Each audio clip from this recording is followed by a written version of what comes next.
On January the 9th, 1923, with Britain dissenting, the French, Belgian, and Italian members of the Reparation Commission agreed that Germany was in default.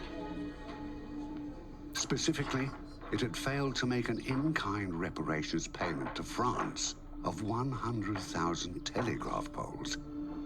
Under the terms of treaties and settlements galore, this was a trigger for French occupation of the Ruhr, which her belligerent premier, Raymond Poincaré, had foreshadowed to the British Prime Minister several weeks earlier.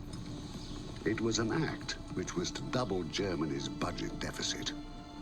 Lloyd George called the French move an act of military aggression against an unarmed nation.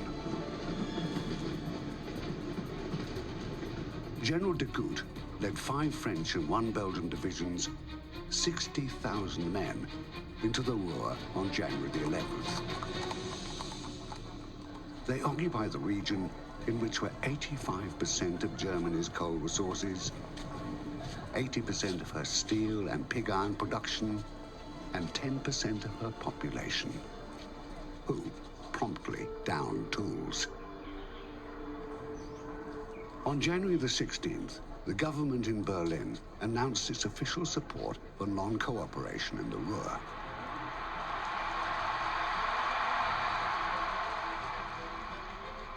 Germany was in a very bad way indeed.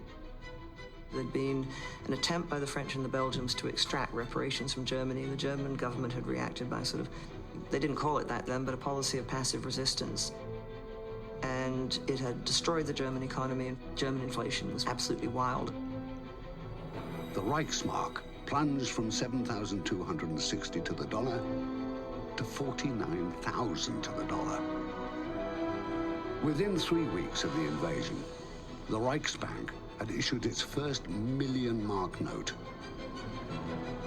At the end of July, the German people found themselves folding 10, 20, and 50 million-mark notes.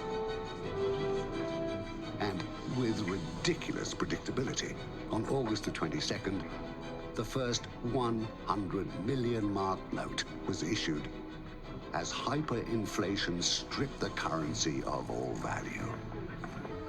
In the first 6 months of 1923, about 17 trillion marks were printed. It involved, according to one estimate, the output of more than 30 paper mills, 150 printing firms, and 2,000 printing presses.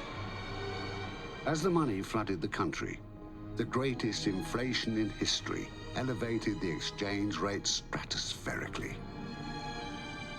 From 620,000 marks to the dollar in August 1923 to 630 billion 3 months later.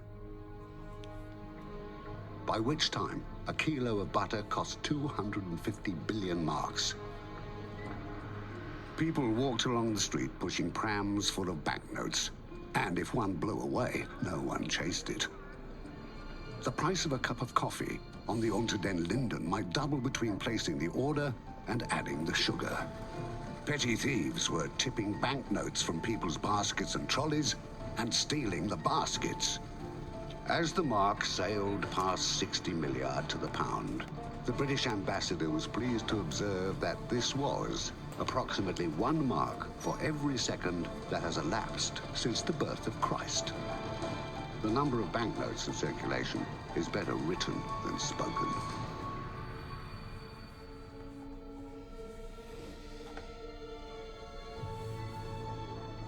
On November the 5th, the price of a 2-kilogram loaf of bread vaulted from 20 billion to 140 billion marks.